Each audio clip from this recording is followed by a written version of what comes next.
நாளுக்கு பிறகு நடிகர் விஜயோட அரசியல் எப்படி இருக்குன்னு நினைக்கிறீங்க?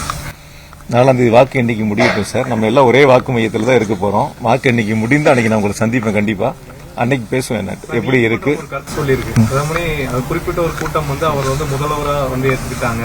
அதே சமயம் வாக்கு முடிவு எப்போதுன்னா தோல்வி அடைஞ்சா தவறான முடிவுகள் இருக்க வாய்ப்பு ஒவ்வொருத்தரும் ஒருத்தருடைய கருத்து சொல்லுவாங்க சார். அந்த கருத்துக்கு நம்ம பதில் சொல்ல வேண்டிய அவசியம் நமக்கு கிடையாது. எனக்கு அது கிடையாது. நீங்க ஒரு கருத்து சொல்லலாம், சார் ஒரு கருத்து சொல்லலாம், அவர் சார் இன்னொரு கருத்து சொல்லலாம். அது உங்களுடைய கருத்து. அதுக்கு நான் பதில் சொல்லி விளக்கம் சொல்ல வேண்டிய அவசியம் கிடையாது. எங்களுடைய நிலைப்பாடு நான் தெளிவா இருக்கிறோம். ஆரம்பத்தில் உங்ககிட்ட சொன்னதுதான் 5 ஆண்டு காலம் முதலமைச்சருடைய சாதனைகளை மக்கள்கிட்ட சொன்னோம். அடுத்த 5 ஆண்டுகளும் நிறைவேற்றக்கூடிய வாக்குறுதியை மக்கள்கிட்ட சொன்னோம். மக்கள் அதை ஏற்றுக்கொண்டார்கள். உதயசூரியனுக்கும் தோழமை இயக்கங்களுக்கும் வாக்களித்திருக்கின்றால் நிச்சயம் வெற்றி வழங்கக்கூடிய வாக்களை செலுத்தியிருக்கின்றார்கள்.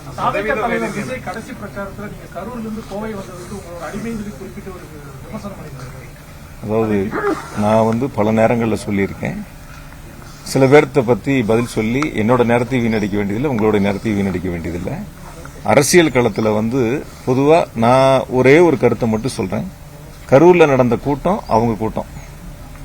இறந்தது 41 பேர். பாதிக்கப்பட்ட பல பேர் மருத்துவமனையில் இருந்தாங்க. அன்னைக்கெல்லாம் விட்டுட்டு ஓடிட்டாங்க. கூட்டம் நடத்தினவங்க விட்டுட்டு ஓடிட்டாங்க. நான் தான் போய் ஹாஸ்பிட்டலில் நின்னேன். கூட மற்ற கட்சிகளும் வந்தாங்க. நான் வரலன்னு சொல்ல. அங்க லோக்கல்ல நாங்க தான் போய் நின்னோம். போய் நின்று மக்களுக்கு தேவையான உதவிகளை செஞ்சோம். அதனால விட்டுட்டு ஓடி போறவங்களை பத்தியோ மக்களை பத்தி சிந்திக்காதவங்களை பத்தியோ நம்ம பேசி நேரத்தை வீணடிக்க வேண்டியது சார்.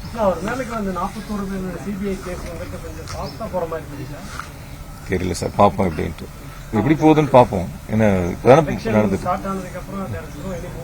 பாப்போம் சார், பொறுத்திருந்து பாப்போம். அதனுடைய முடிவு எப்படி வருதுன்னு பாப்போம், எந்த மாதிரி இருக்குன்னு பாப்போம். திமுக ஆட்சி அமைச்சுன்னா விஜய் உங்களோட பி டீம்ங்கறாங்க. யாருக்கு யார் வசதியா வேணாலும் சொல்லிக்கலாம் சார். யாருக்கு யார் வசதியா வேணாலும் சொல்லிக்கலாம். அது ஒன்றும் பிரச்சனை. நான் தெளிவா சொல்றேன், இறுதியா சொல்றேன், உறுதியா சொல்றேன். 2வது முறையாக மாண்பு தளபதி அவர்கள் முதலமைச்சராக ஆட்சி பொறுப்பை ஏற்பார்கள்.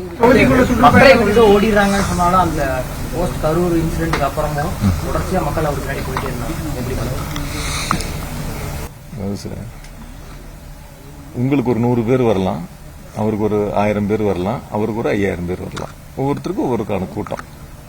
ஒரு மாவட்டத்துக்கு போகும்போது ஒரு 10 தொகுதி இருக்குன்னா ஒரு 10,000 பேர் கலந்துக்கிறாங்கன்னா தொகுதிக்கு ஒரு 1000 பேர். ஆனா அந்த தொகுதியில 2 லட்சம் வாக்காளர் இருப்பாங்க. இந்த 1000 பேரோ அந்த 10,000 பேரோ தீர்மானிக்கக்கூடிய சக்திகள் அல்ல. அவங்களோட ஓட்டு இருக்கு இல்லன்னு சொல்லல. பட் அதுவே வெற்றிக்கான ஒரு வாக்குகளா அல்ல நான் பார்த்த வரைக்கும். அதனால எந்த இடங்கள்லயும் வாக்கு எண்ணிக்கை 4ஆம் தேதி முடியட்டும். எவ்வளவு வாக்குகள் வருது, யாராருக்கு எவ்வளவு வருது அப்படிங்கறத பொறுத்திருந்து பார்ப்போம். அன்னைக்கு நம்ம பேசுவோம். ஒண்ணு மட்டும் நான் உங்களுக்கு ரொம்ப தெளிவா சொல்லிடுறேன். நான் அன்னைக்கே சொன்னேன். நான் பலமுறை அன்னைக்கு ஒரு பேட்டியில கூட சொன்னேன். சில தொலைக்காட்சிகள் என்னன்னா கேட்டுக்கிட்டே நிக்கிறாங்க. கேட்டை திறக்கிறது ஒரு லைவ், காரு ரோட்ல எம்டியா போறது ஒரு லைவ், ஏர்போர்ட்டுக்கு வர்றது ஒரு லைவ். எந்த இடமே எனக்கு தெரிஞ்சு இப்படி ஒரு அரசியல் கட்சியினுடைய தலைவர்களுக்கு பொதுவா முதலமைச்சர், பிரதமர், எதிர்கட்சி தலைவர்லாம் பேசும்போது ஒரு லைவ் காட்டுவாங்க, அல்லது அந்த கூட்டம் இருக்கிற இடத்துல ஒரு லைவ் காட்டுவாங்க. இப்போ ரோட் ஷோ ஆரம்பிக்கிறாங்கன்னா அந்த ஆரம்பிக்கிற இடங்கள்ல இருந்து ஒரு லைவ் போடுவாங்க. கூட்டம் முடிகிற வரைக்கும் அந்த லைவ் இருக்கும். சில நேரங்கள் நானே நிறைய தொலைக்காட்சிகளை பார்க்கும்போது வெறும் கேட்டை திறக்கிற மாதிரி ஒரு லைவ். அதுக்கடுத்து காருக்கு முன்னாடி முழுசா சாத்தி இருக்கு, உள்ள பூரா கருப்பு ஸ்டிக்கர் ஒட்டி இருக்கு. இருக்காங்களா இல்லையானே தெரியல. கார் எம்டியா இல்ல டிரைவர் இருக்காரா இல்ல அதுவே ஆட்டோமேட்டிக் காரான்னு தெரியல. அது ஒரு லைவ். ரோட்ல முன்னாடி ஒரு வண்டி லைவ் வண்டி போட்டு பின்னாடி போற காருக்கு ஒரு லைவ். எனக்கு தெரிஞ்சு கொஞ்சம் அதாவது என்ன சார், நம்ம தான் சார் நம்ம யாருங்கிறத எப்படிங்கறத நம்ம தான் தீர்மானிக்கணும். நம்ம அந்த இடத்துல இருக்கோம்.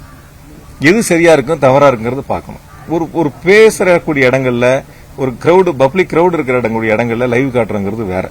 பொதுவா சொல்ல வரக்கூடிய நாட்கள்ல யாருக்கா இருந்தாலும் சரி, யாரையும் நான் தனிப்பட்ட முறையில் இன்னாருன்னு சொல்லல, யாருக்கா இருந்தாலும் சரி நம்ம அந்த இடங்கள்ல சரியா செய்யணுங்கிறது என்னுடைய கருத்து. அவ்வளவுதான்.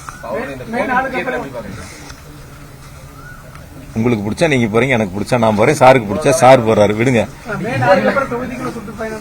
ஆமாங்க, உறுதியா பண்ணிருக்கேன். அடுத்த கட்டத்துக்கு ரெடி ஆயிட்டேன். 11 வார்டுக்கும் 11 ஆபீஸ் போட போறோம். இடம் பார்த்துட்டு இருக்கோம். ஒரு வார்டுக்கு ஒரு ஆபீஸ் போட போறோம். ஒவ்வொரு வார்டுலயும் ஒரு எம்எல்ஏ ஆபீஸ் இருக்கும். நிச்சயமா அதுக்கான இடங்கள் இப்ப பார்த்துட்டு இருக்கோம். 4ஆம் தேதி வாக்கு எண்ணிக்கை முடிஞ்ச உடனே 1 மாத காலத்துக்குள்ள அப்படியே அலுவலகங்கள் ஏன் வரட்டுங்க. எங்களுக்கு நம்பிக்கை இருக்குங்க ஜெயிப்போன்னு. ஏங்க சொல்லிட்டு போறாங்க சார், எல்லாரும் சுயேட்சையோட தான் சார் சொல்லுவாங்க நான் ஜெயிப்பேன்னு சொல்லிட்டு. நாங்க இடங்கள் பாக்குறதுக்கான வேலைகள் தொடங்கி இருக்கோம். உறுதியா எங்க மேல எங்களுக்கு நம்பிக்கை இருக்கு, மக்கள் எங்க மேல நம்பிக்கை வச்சிருக்காங்க, அதனால சொல்றேன் நான். சார், இதுவரைக்கும் நீங்க வந்து இடைத்தேர்தல், சட்டமன்ற தேர்தல், நிறைய தேர்தல் பார்த்துருக்கீங்க. இந்த தேர்தல் முறையே ஒரு புதுசா இருக்குன்னு சொல்றாங்க. வரும் தேர்தல்கள்ல இதை மாற்றங்கள் இருக்கு. புதுசா இருக்குன்னு எனக்கு ஒன்றும் தெரியல சார். அதான் சார் ஒரு விஷயங்கள் சார், நாங்க ஒரு 45 விழுக்காடு நாடாளுமன்ற தேர்தலில் வாங்கியிருக்கோம். 45 வாங்கியிருக்கோம்னு வச்சுக்கோங்க. இந்த தேர்தலில் நாங்கள் 45க்கு மேல வாங்குவோம்னு எங்களுக்கு நம்பிக்கை இருக்கு. 45 நீங்க 42 ஆனா எங்களுக்கு வாக்கு சதவீதம் குறைஞ்சிருக்குன்னு சொல்லலாம். மீதி இருக்கிற 55 யார் பிரிச்சா எங்களுக்கு என்ன சார் கவலை? நாங்க ஏன் அதை பத்தி கவலைப்படணும்? ஏ வாங்கலாம், பி வாங்கலாம், சி வாங்கலாம், யார் வேணாலும் வாங்கிட்டு போறாங்க. எங்களுக்கு அதை பத்தி என்ன கவலை இருக்கு? நாங்க நாடாளுமன்ற தேர்தல் வாங்கினா 45% வாங்க போறோம், ஜெயிக்க போறோம், அதை விட கூடுதலா வாங்க போறோம். நீ 3 பேர் போட்டி போட்டா எங்களுக்கு என்ன, 4 பேர் போட்டி போட்டா எங்களுக்கு என்ன? அதை பத்தி நாங்க ஏன் வந்து இவங்க எவ்வளவு வாங்குவாங்க, அவங்க எவ்வளவு வாங்குவாங்க, எங்களுக்கு அந்த கவலையே கிடையாது. எங்களுக்கு அதை பத்தி யோசிக்கிறதுக்கான நேரமும் கிடையாது. எங்க ஓட் பேங்கை நாங்க தக்க வைக்கிறோம். எங்க மக்கள், எங்களுக்கு வாக்களிக்கக்கூடிய மக்கள் இந்த தேர்தலில் வாக்களிப்பது தயாரா இருந்தாங்க, வாக்களிச்சாங்க. நன்றி. பொறுமையா இன்னொரு சந்தர்ப்பங்களை சந்திப்போம். நன்றி. இல்ல அது சம்பந்தமா எந்த முடிவும் இப்ப எடுக்கல. வழக்கறிஞர்கிட்ட பேசிட்டு அப்புறம் முடிவு எடுப்போம். ஏன்னா இப்ப இன்னைக்கு காலையில தான் வந்திருக்கு. இன்னும் முழு ஆர்டர் வரணும் சார். அது அவருடைய நீதிமன்றத்தினுடைய முழு ஆர்டர் வந்த பிறகு அதை படிச்சுட்டு அதுக்கப்புறம் தான் அது சம்பந்தமா முடிவு எடுப்போம்.